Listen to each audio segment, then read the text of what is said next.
প্রিয় শিক্ষার্থীরা, যারা ব্যবস্থাপনা বিষয়ে অনার্স সেকেন্ড ইয়ারে আছো, তাদের কোর্স কম্পিউটার ও তথ্য প্রযুক্তি, এবং যারা মার্কেটিং বিষয়ে অনার্স প্রথম বর্ষ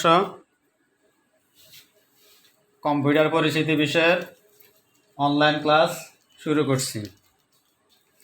তো তোমরা প্রথমে আজকের এই ক্লাসে আলোচনার বিষয়বস্তু প্রথমে খেয়াল করো। আলোচনার বিষয়বস্তু তিনটি জিনিস নিয়ে আলোচনা করব আমরা আজকে: সিপিইউ এর সংগঠন, কিবোর্ড পরিচিতি, ওয়ার্ড প্রসেসরে ডেটা ইনপুট করা ও সংরক্ষণ করা। তো এখন প্রথমে আমরা সিপিইউর সংগঠন নিয়ে আলোচনা করব। সিপিইউ কম্পিউটারের প্রক্রিয়াকরণের মূল অংশ। কম্পিউটারকে আমরা প্রধানত তিনটি অংশে ভাগ করতে পারি: ইনপুট অংশ, কেন্দ্রীয় প্রক্রিয়াকরণ অংশ, আউটপুট অংশ। তো এগুলো কম্পিউটার সংগঠন নিয়ে তোমাদের ক্লাসে আলোচনা হয়েছে। এখন সিপিইউটা আলাদাভাবে আলোচনা করতেছি। সিপিইউ যখন 1970 সালে একক চিপের মাইক্রোপ্রসেসর আবিষ্কার হয়, তারপর থেকে সিপিইউর জায়গায় মাইক্রোপ্রসেসর একক স্থান দখল করে। প্রথমত সিপিইউ ছিল মাইক্রোপ্রসেসর এবং আরও কিছু যন্ত্রের সমন্বয় সিপিইউ। যখনই আলাদাভাবে মাইক্রোপ্রসেসর আবিষ্কৃত হয়েছে, একক চিপ এবং আইসি আকারে আসে। এই মাইক্রোপ্রসেসরগুলো একক চিপ, সিএসআইপি চিপ বা আইসি আকারে। আইসির অর্থ হইল ইন্টিগ্রেটেড সার্কিট। আইসির অর্থ হচ্ছে ইন্টিগ্রেটেড সার্কিট।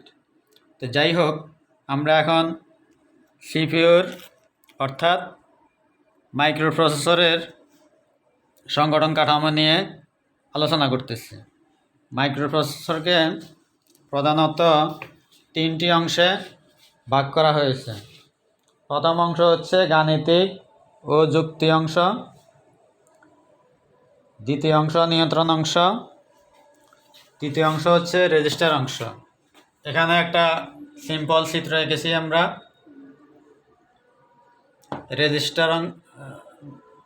প্রথমে হচ্ছে গাণিতিক ও যুক্তি অংশ নাম্বার 1, নাম্বার 2 নিয়ন্ত্রণ অংশ, 3 নাম্বার রেজিস্টার অংশ।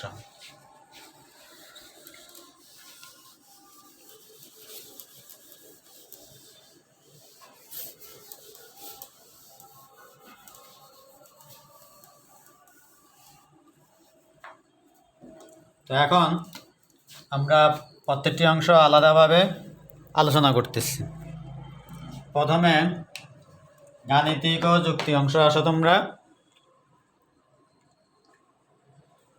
তাহলে সিপিইউর কী কাজ আমি প্রথমে একটা সংক্ষিপ্তভাবে একটু বলে যাই। কম্পিউটারের যাবতীয় প্রক্রিয়াকরণের কাজ করে থাকে হলো সিপিইউ।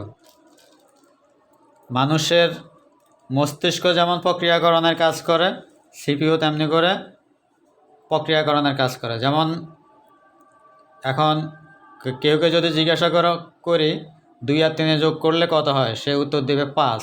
তাহলে আমাদের মস্তিষ্ক এই হিসাবের কাজটা করছে, প্রক্রিয়াকরণের কাজটা করছে। তেমনি করে কম্পিউটারে যাবতীয় প্রক্রিয়াকরণ অর্থাৎ সাজানো গোছানো, হিসাব নিকাশ ইত্যাদি কাজ করে থাকে সিপিইউ। এক কথা বলতে গেলে প্রক্রিয়াকরণের কাজ করে সিপিইউ। তো সিপিইউর তিনটি অংশের, প্রথমে গাণিতিক ও যুক্তি অংশ। গাণিতিক ও যুক্তি অংশ করে হচ্ছে যাবতীয় গণনার কাজ এবং যুক্তিমূলক কাজ, আর দেখা যাচ্ছে উপাত্ত সঞ্চালন।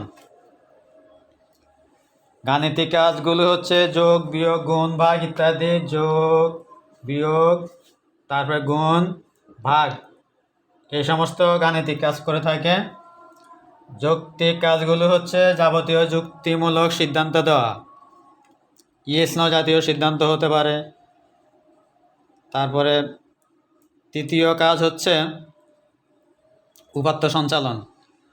উপাত্ত সঞ্চালন বলতে সে যখন হিসাব নিকাশের কাজ করবে তখন তার নিজস্ব মেমোরিতে কিছু উপাত্ত আসবে, কিছু উপাত্ত যাবে। উপাত্তকে ডানে বামে সরিয়ে পরিষ্কার করবে, এটা হচ্ছে উপাত্ত সঞ্চালন। ডানে বামে না সরালে তো পরবর্তীতে নতুন উপাত্ত নিয়ে এসে গণনার কাজ করতে পারবে না। তাইলে আবার এক নজরে দেখি গাণিতিক ও যুক্তি অংশের কাজ, গাণিতিক কাজ, যৌক্তিক কাজ, উপাত্ত সঞ্চালন।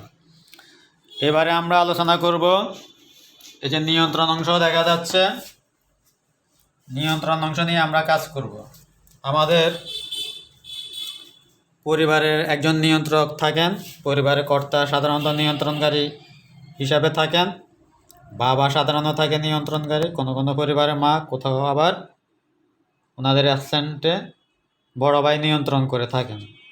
তো পরিবারের নিয়ন্ত্রণকারী নির্দেশেই প্রধানত যাবতীয় কাজকর্ম হয়ে থাকে। এখন একটা কম্পিউটারের সার্বিক কাজ তত্ত্বাবধান দেখাশোনা করা নিয়ন্ত্রণ অংশের উপর এসে পড়ে।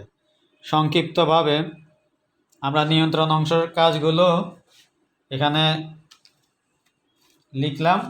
প্রথম হলো ইনপুট ডিভাইস থেকে প্রাপ্ত নির্দেশ সাজানো। ইনপুট ডিভাইস সাধারণত সেই কিবোর্ডের সাহায্য নিতে পারে বা অন্যান্য ইনপুট ডিভাইস থেকে নিতে পারে। যে নির্দেশগুলো পেলো সেগুলা ধারাবাহিকভাবে সেগুলোকে সাজানো হয়, কোন নির্দেশের পর কোন নির্দেশ যাবে এইসব। তারপরে তথ্যের প্রবাহ নিয়ন্ত্রণ, যে নির্দেশগুলো পেলো এগুলা কোথায় যাবে, কোন অংশে যাবে, এগুলার কোন দিক থেকে কোন দিকে যাবে, এটা হচ্ছে প্রবাহ নিয়ন্ত্রণ। এলইউ থেকে গাণিতিক কার্য সম্পাদনের নির্দেশ প্রদান। এলইউ এর পূর্ণ রূপ হচ্ছে অ্যারিথমেটিক অ্যান্ড লজিক ইউনিট। আবার বলতেছি, অ্যারিথমেটিক অ্যান্ড লজিক ইউনিট। তো এলইউ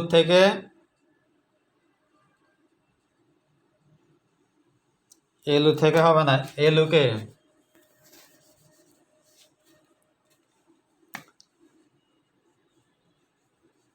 এলইউকে গাণিতিক কার্য সম্পাদনের নির্দেশ প্রদান। তো যাবতীয় গণনার কাজ করবে যেহেতু এলইউ, অ্যারিথমেটিক অ্যান্ড লজিক ইউনিটকে তার গাণিতিক কার্য সম্পাদনের নির্দেশ প্রদান করবে আমাদের নিয়ন্ত্রণ অংশ। তারপরে এলইউ এর কাজের ফলাফল প্রধান মেমোরিতে প্রেরণ। অ্যারিথমেটিক অ্যান্ড লজিক ইউনিট যাবতীয় যে কাজ করে থাকে তার কাজের ফলাফলগুলো যাবে প্রধান স্মৃতি র্যামের মধ্যে।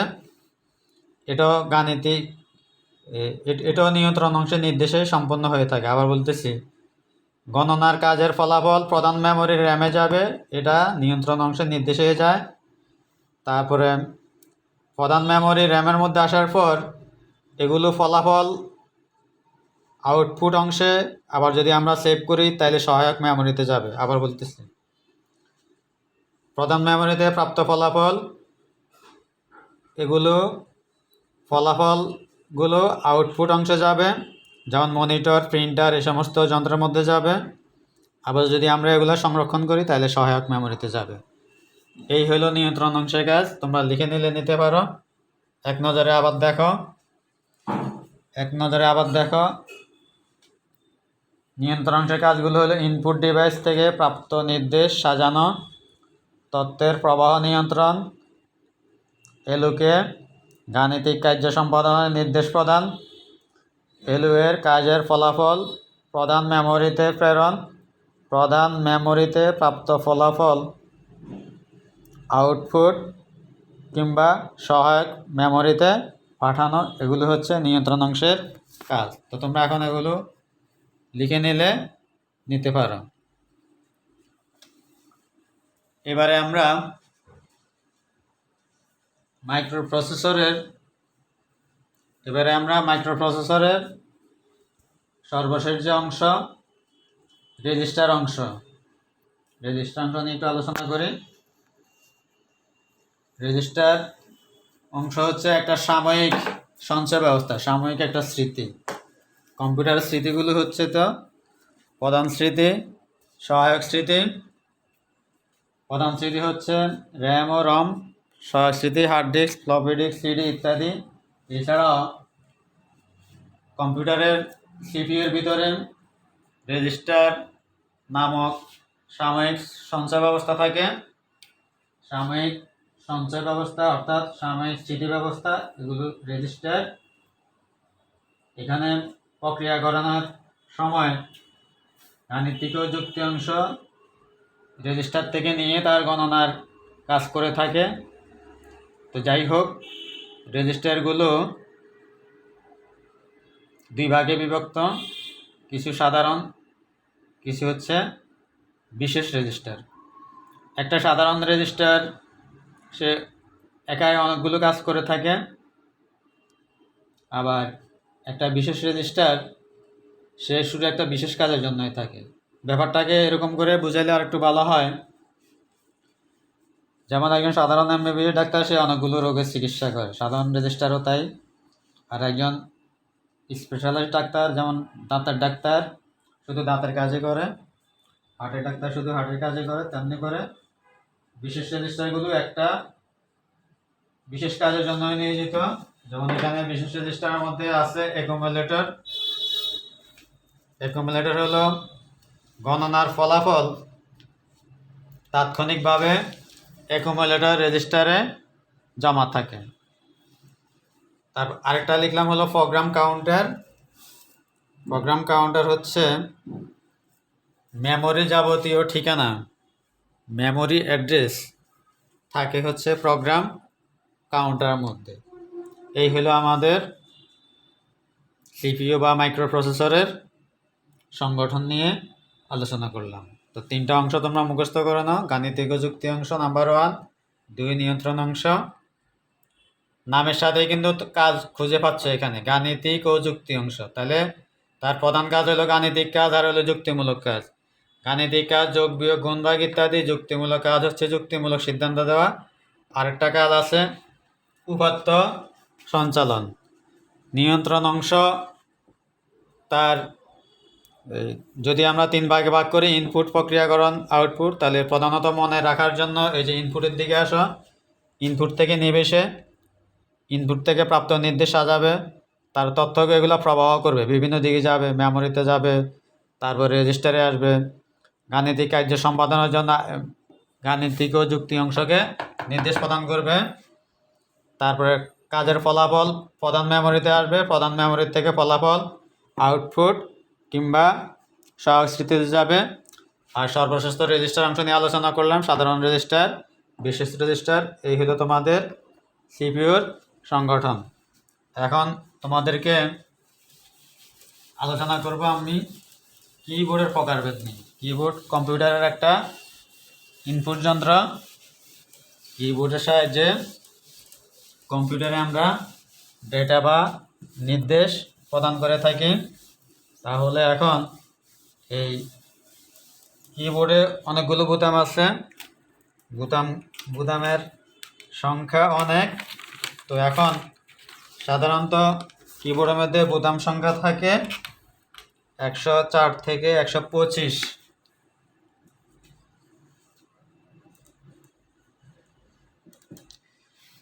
বোতাম সংখ্যা থাকে 104 থেকে 125টা। তো যাই হোক, এই বোতামগুলোকে আমরা 6টা ভাগে ভাগ করে আলোচনা করব।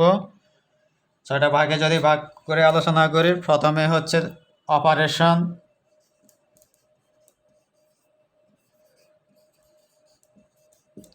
অপারেশন কি।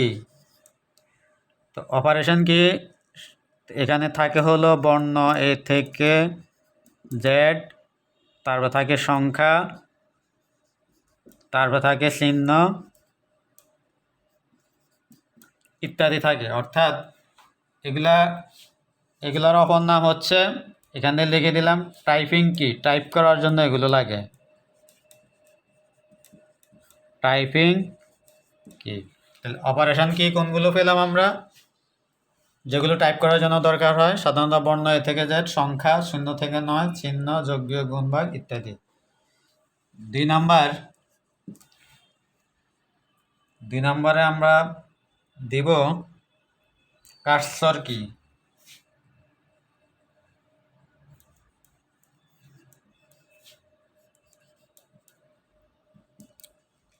কম্পিউটার কার্সরকে বিভিন্ন দিকে নেওয়ার জন্য যে বোতামগুলো দরকার এগুলাকে বলবো আমরা কার্সর কি। তো কার্সর কি এই যে উপরে নেওয়ার জন্য এরকম অ্যারো দেওয়া থাকে, up arrow, down arrow, right arrow, left arrow, page up, page down,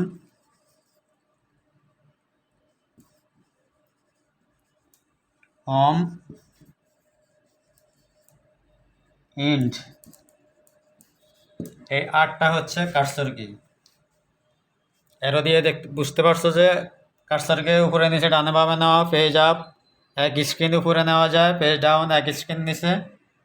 home home যদি চাপ দেয় তাহলে লাইনের শুরুতে চলে আসে কার্সর, এন্ড চাপ দিলে লাইনের শেষে চলে যায়। এবারে 3 নাম্বার আমরা দিব হচ্ছে ফাংশন কি।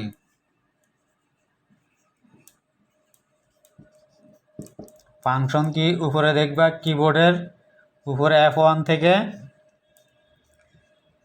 F12 পর্যন্ত থাকে, এগুলো হচ্ছে ফাংশন কি। অ্যাপতে হচ্ছে ফাংশন, ফাংশনের তো কাজ, এগুলো এক একটা দিয়ে এক এক ধরনের কাজ করা হয়। সাধারণত F1কে বলা হয় ফ্রেন্ড কি, বিভিন্ন সহযোগিতা, কোনো স্ক্রিনে ঝামেলা পড়লে F1 চাপ দিলে কোনো হেল্প পাওয়া যায়।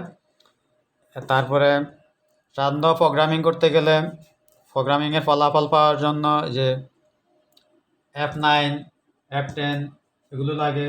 প্রোগ্রামের নেশার অনুযায়ী F1 থেকে F12 পর্যন্ত কোনো না কোনো বোতামগুলো প্রয়োজন হয়। ফাংশন কি এর পরে এবার আসুন নিউমারিক কিপ্যাড।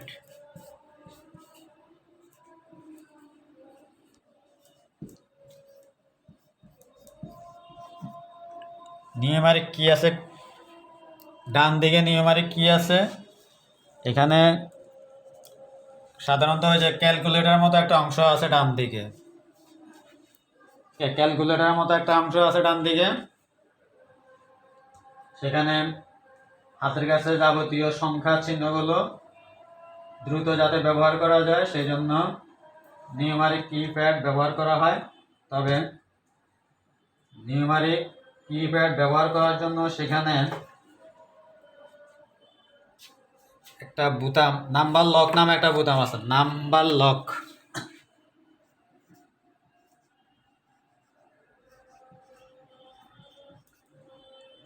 নাম্বার লক যদি অফ থাকে তাহলে তোমরা এখানে এই সুবিধাটা, সংখ্যা এবং যে চিহ্ন আছে যোগ বিয়োগ গুণ ভাগ, এগুলা কিন্তু তোমরা ব্যবহার করতে পারবে না। তো নিউমারিক কিপ্যাড ব্যবহার করতে হলে নাম্বার লক অন করতে হবে। এটা আমি বাস্তবে দেখাচ্ছি কিছুক্ষণের মধ্যে। নাম্বার লক যদি আমরা অন করি তাহলে এই অংশটা আমরা ব্যবহার করতে পারবো। আর যদি অফ থাকে তাহলে বোতামের নিচের দিকে কিছু ফাংশন আছে সেগুলো ব্যবহার করতে পারবো। আবার বলতেছি, নাম্বার লক অন থাকলে আমরা এই সুবিধাটা পাবো, আর যদি অফ থাকে তাহলে এই অংশে বোতামগুলোর নিচের অংশ কিছু ফাংশন আছে, কিছু কাজ আছে, সেগুলো ব্যবহার করতে পারবো। এবারে আসো তোমরা 5 নাম্বার স্পেশাল কি।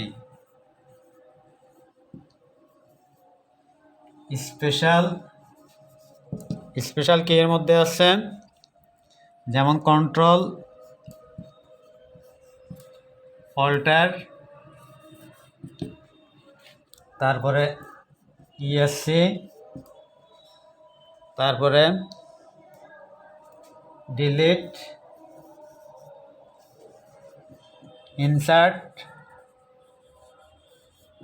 ইত্যাদি। আরও কতগুলো বোতাম আছে, এগুলো কম্পিউটারের বিশেষ কাজের জন্য আমরা ব্যবহার করি। যেমন কন্ট্রোল সি চাপ দিয়ে যদি তাহলে আমরা কোনো টেক্সট কপি করতে পারি। অল্টারের সাহায্যে কোনো মেনু কমান্ড কার্যকর করা যায়। এসকেপ হলো উদ্ধার, যেমন কেউ কোনো স্ক্রিনে ঢুকলে সেখান থেকে বের হওয়ার জন্য, বা কম্পিউটার যদি হ্যাং হয়ে থাকে সেখান থেকে বের হওয়ার জন্য, বা কম্পিউটারে কোনো অস্বাভাবিক অবস্থা থাকলে সেখান থেকেও বের হওয়ার জন্য ইএসসি বোতামটা ভালো কাজ করে। কোনো টেক্সট মুছার জন্য কাজ করে, বা এই সাধারণত এক্সেলে কাজ করার জন্য ইনসার্ট বোতাম চাপ দিয়ে আমরা কোনো রো কলাম ইত্যাদি ইনসার্ট করতে পারি। আরও বিভিন্ন স্পেশাল কি আছে, এগুলো হচ্ছে স্পেশাল কি। 6 প্রকারের মধ্যে 5 প্রকার আলোচনা করতেছি। আবার অপারেশন কিগুলো হচ্ছে টাইপ করার জন্য, কার্সর কি হচ্ছে কার্সরকে ডানে বামে উপরে নিচে নেওয়ার জন্য, পেজ আপ এক স্ক্রিন উপরে, পেজ ডাউন এক স্ক্রিন নিচে, হোম হচ্ছে কার্সর লাইনের শুরুতে যাবে, ইন্ড হচ্ছে কার্সর লাইনের শেষে যাবে, ফাংশন কি হচ্ছে উপরে F1 থেকে F12 পর্যন্ত আছে, বিভিন্ন কাজের জন্য এই F1 থেকে F12 পর্যন্ত বোতামগুলো ব্যবহার করে। নিউমারিক কিপ্যাড ডান দিকে ক্যালকুলেটরের মতো একটা অংশ, এখানে একটা নাম লক নামে একটা বোতাম আছে, ওটা অন করে কাজ করতে হবে যদি আমরা নাম্বার কিগুলো যদি ব্যবহার করতে চাই। আর অফ থাকলে বোতামের নিচের অংশের কাজগুলো করা যাবে। স্পেশাল কি অনেকগুলো আছে, তার মধ্যে আমি কয়টা লিখলাম: control, alter, ESC, delete, insert ইত্যাদি। বর্তমানে নতুন কিবোর্ড আছে একগুলো, সেগুলোতে মাল্টিমিডিয়া নামে কিছু বোতাম থাকে। এটা হলো 6 নাম্বার অংশ, মাল্টিমিডিয়া।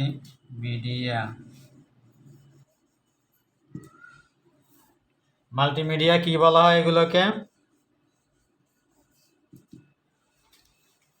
মাল্টিমিডিয়া চালানোর জন্য এই কিগুলো দরকার হয় সাধারণত: play or pause, backward, upward, stop. আবার বলতেছি, play, pause, backward, upward, stop ইত্যাদি কাজের জন্য এই যে মাল্টিমিডিয়া কিগুলো ব্যবহার করা হয়। এগুলো অ্যারো চিহ্ন দেওয়া থাকে, প্লে পজ দেখলে বোঝা যাবে, স্টপ ইত্যাদি। এই হলো কিবোর্ডের পরিস্থিতি। বাস্তবে আমি এগুলো এখন দেখিয়ে দিচ্ছি। এখন কম্পিউটারে কিছু কাজ দেখাচ্ছি তোমাদেরকে।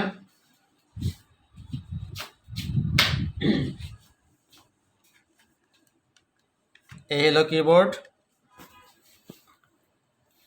এখানে যথারীতি যে বর্ণগুলো আছে, উপরে চিহ্নগুলো আছে, এই 0 থেকে 9 সংখ্যাগুলো আছে, কিছু চিহ্ন আছে এদিকে, নিচের দিকে চিহ্ন আছে। তোমরা তো মোবাইল নিয়ে কাজ করো, ডাবল বোতাম যেগুলো আছে সেগুলো তোমরা জানো অনেকেই। এখানে এই কম্পিউটার যে কিবোর্ড নর্মালি চাপ দিলে, যেমন এখানে একটা দিয়ে দেখাই, যেমন এখানে নিচে হলো 7, উপরে হচ্ছে ডলার চিহ্ন। এখন যদি আমি নর্মালি চাপ দিই তাহলে এখানে এই যে 7টা টাইপ হইল 7। ছোট একটু বড় করে দিচ্ছি।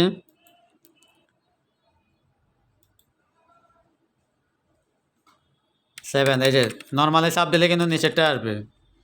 উপরে ডলার চিহ্ন দেখা যাচ্ছে, এটা শিফট চেপে ধরে আনতে হবে। এই যে ডলার চিহ্ন আসতেছে, শিফট চেপে ধরে টাইপ করতেছি। তাহলে কি বোঝা গেল? ডাবল বোতামে নর্মাল হলো নিচেরগুলো, শিফট চেপে ধরে উপরেরগুলো। এখানে ক্যাপস লক নামে একটা বোতাম আছে, এটা যদি আমরা অন করি তাহলে তুমি যা লিখবা সবগুলোই বড় হাতের আসবে। যেমন এই যে অন করলাম, এখন আমি যা লিখতেছি সব বড় হাতের আসতেছে, যা লিখতেছি সবে বড় হাতের আসতেছে। এটা word processor program. Word processor program যেটা ব্যবহার করতেছি এটা হলো মাইক্রোসফট ওয়ার্ড। আরও ওয়ার্ড প্রসেসর প্রোগ্রাম আছে। তো এখন এই যে বোতামগুলো দেখে নিচ্ছ, এই যে প্রথমে এগুলো টাইপিং কি, তারপরে এই যে কার্সর কি, এই যে অ্যারো 4টা দেখা যাচ্ছে, তারপরে এই যে home, page up, page down, home, end, তারপরে এই যে ডিলিট। এগুলো হলো কার্সরে 8টা, অ্যারো 4টা, page up, page down, home, end, এই 8টা হচ্ছে কার্সর কি। তারপরে আছে তোমাদের ফাংশন কি F1 থেকে যে উপরে F12 পর্যন্ত সিরিয়ালে F1 2 3 4 5 6 7 থেকে 12 পর্যন্ত। তারপরে আছে তোমাদের স্পেশাল কি আছে। স্পেশাল কি হলো যেমন এই যে কন্ট্রোল, তারপরে যে অল্টার, তারপরে আছে ট্যাব, এই যে ইএসসি, ইএসসি মানে হলো এসকেপ। তারপর এদিকে আছে যে ইনসার্ট, ডিলিট, এগুলো হচ্ছে তোমাদের স্পেশাল কি। তারপরে যে নিউমারিক কিপ্যাড, ওই যে ডান দিকে এটা, এই যে নাম্বার লক এখন অফ আছে। এখন নাম্বার লকে যদি কাজ করতে হয়, যে নাম্বার লক অন করতে হবে। এই যে নাম্বার লকের লাইট জ্বলে উঠছে, এখন এগুলা দিয়ে নাম্বার লকের কাজ করা যাবে।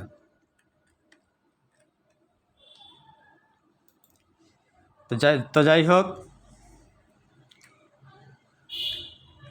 এই যে নাম্বার লকের কাজ চলতেছে। এই যে নাম্বার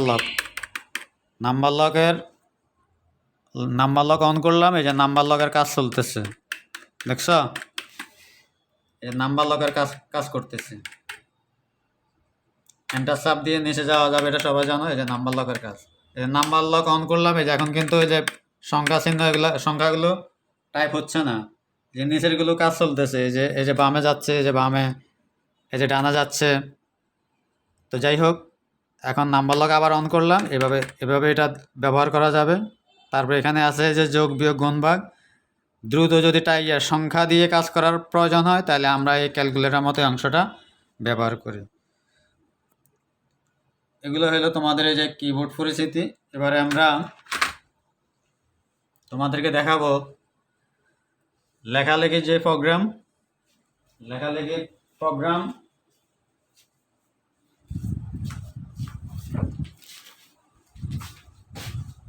লেখালেখির প্রোগ্রাম হচ্ছে অনেকগুলো আছে।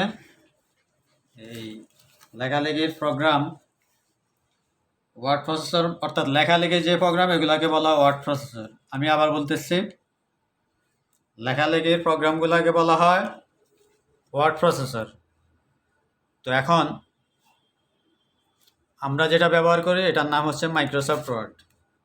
আরও কিছু ওয়ার্ড প্রসেসরের নাম শুনে নাও, যেমন আছে লিব্রা অফিস রাইটার, আবার বলতেছি Libra office writer, focus writer, soft maker ইত্যাদি। আবার বলতেছি Libra office writer, focus writer, soft maker, এইসব দিয়েও লেখালেখির কাজ করে। আরও আছে প্রধান কয়েকটি ওয়ার্ড প্রসেসরের নাম বললাম। তো এখন এই ওয়ার্ড প্রসেসরে তোমরা ঢুকবা কেমনে, প্রথম থেকে দেখো।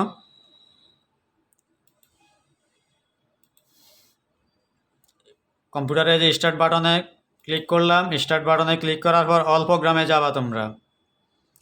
অল প্রোগ্রামে যাওয়ার পরে যে অফিসে আসবে, অফিস, মাইক্রোসফট অফিস। কম্পিউটার যেটাই হোক, যদি উইন্ডোজ এবং মাইক্রোসফট ওয়ার্ড নিয়ে কাজ করো, এই যে মাইক্রোসফট অফিসে আসবা। নতুন উইন্ডোজ ভার্সনগুলোতে এই যে স্টার্টে অল প্রোগ্রামে ক্লিক করার পর এগুলো শো হয় না, এদিকে কার্সর আনলে কিন্তু শো হবে। এই যে এদিক দিয়ে এই জায়গাতে এগুলো শো করতেছে। তো এখন এই অল প্রোগ্রামে আবার দেখো, স্টার্ট থেকে অল প্রোগ্রামে আসবে। All program, this is all program. All প্রোগ্রামের এই বক্সে ঢুকে এখানে যে সব প্রোগ্রামগুলো আছে, এই যে মাইক্রোসফট অফিসের এখান থেকে এই যে মাইক্রোসফট অফিস ওয়ার্ডে ক্লিক করবা। এই জায়গাতে আমরা লেখালেখির কাজ করব। এই যে কিবোর্ড দিয়ে দেখালাম এতক্ষণ, টাইপিং দেখালাম এতক্ষণ, কিবোর্ড দিয়ে এখানে আমরা টাইপ করব। এখানে ভিডিও করার জন্য ফন্ট সাইজ একটু বড় করে নিলাম। যেমন এখানে আমি লিখতেছি নোয়াখালী গভর্নমেন্ট কলেজ। প্রথমে বড় হাতের এন নিলাম, NOAKHALI, নোয়াখালী।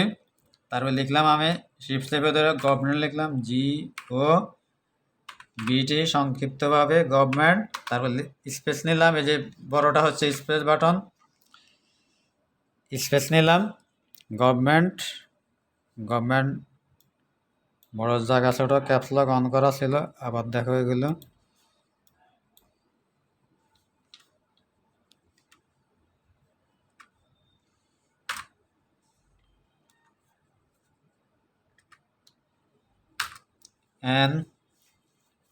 NOAKHALI, নোয়াখালী। তারপরে গভর্নমেন্ট লিখবো, শিপসে ভেতরে বড় হাতের নিলে জি নিলাম, GOVT, গভর্নমেন্ট।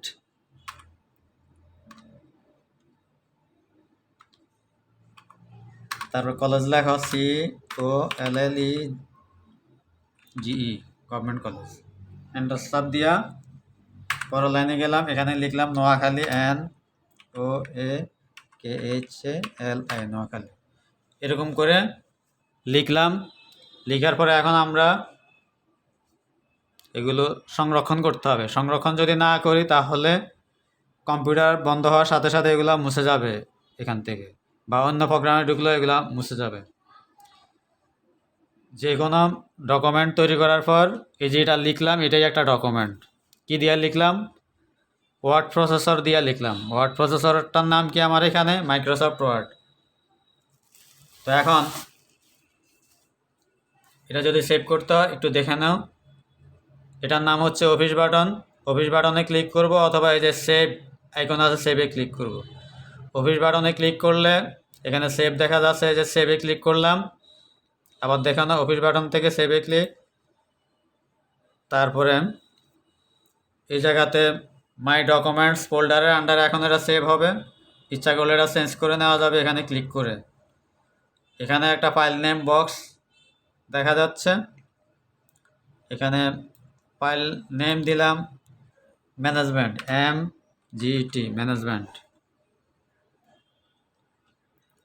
আর একটু খেয়াল করো, এখানে সেভ এস টাইপ লেখা আছে, সেভ এস টাইপ। এখানে লেখা আছে ওয়ার্ড ডকুমেন্ট। আমরা যদি এটা PDF হিসাবে সংরক্ষণ করতে চাই তাহলে এই অ্যারোতে ক্লিক করে এই যে নিচের দিকে PDF আছে, এই যে PDF সিলেক্ট করতে পারি, তাহলে এটা PDF ফাইল হিসাবে সংরক্ষিত হবে। তো এখন আমি ওখানে যাচ্ছি না, আমি এটা ওয়ার্ড ডকুমেন্ট হিসাবে রাখতে চাই। এই ওয়ার্ড ডকুমেন্ট থাকবে এখানে, ওয়ার্ড ডকুমেন্ট। তারপর ফাইল নেম দিলাম ম্যানেজমেন্ট। এখন আমি এটা এই যে সেভে ক্লিক করলাম, তাহলে এটা সেভ হয়ে গেল। নতুন করে যদি কিছু লিখি এই ফাইলের মধ্যে, তাহলে এই যে লেখার পরে শুধু এই যে এই সেভ আইকনে ক্লিক করলে চলবে, অথবা অফিস বাটন থেকে এই সেভে ক্লিক করলে চলবে। ওই পরবর্তী স্ক্রিনগুলো আর আসবে না, শুধু সেভে ক্লিক করলে হবে। এখন এই যে কাজ করলাম, এটা আমরা খুঁজে পাবো কেমনে? আমরা একটু বন্ধ করি এটা। এই যে ক্লোজে ক্লিক করলাম, আবার যাও স্টার্ট, অল প্রোগ্রাম, তারপরে মাইক্রোসফট অফিস ওয়ার্ড, তারপরে যে ফাইলে ক্লিক করো, ওপেনে ক্লিক করো। ওপেনে ক্লিক করার পর আমাদের ফাইলটার নাম ছিল ম্যানেজমেন্ট। এই যে ম্যানেজমেন্টে ক্লিক করলাম, এই যে ওপেনে ক্লিক করলাম, এই যে ম্যানেজমেন্ট ফাইলটা ওপেন হয়ে গেল।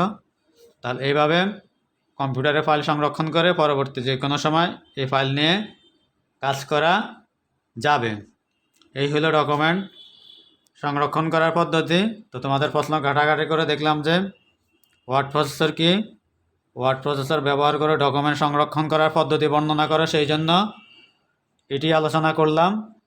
আর সিপিইউর সংগঠন প্রশ্নটাও পরীক্ষায় বেশি বেশি আসে, এগুলো খুব হাইলাইটেড প্রশ্ন, এই জন্য এগুলো আলোচনা করা হয়েছে তোমাদের এই অনলাইন ক্লাসে। তো আজকের মতো এখানে ক্লাসের সমাপ্তি। তাহলে তোমরা সবাই ভালো থেকো। ক্লাসের সমাপ্তি ঘোষণা করলাম। ওকে, আল্লাহ হাফেজ।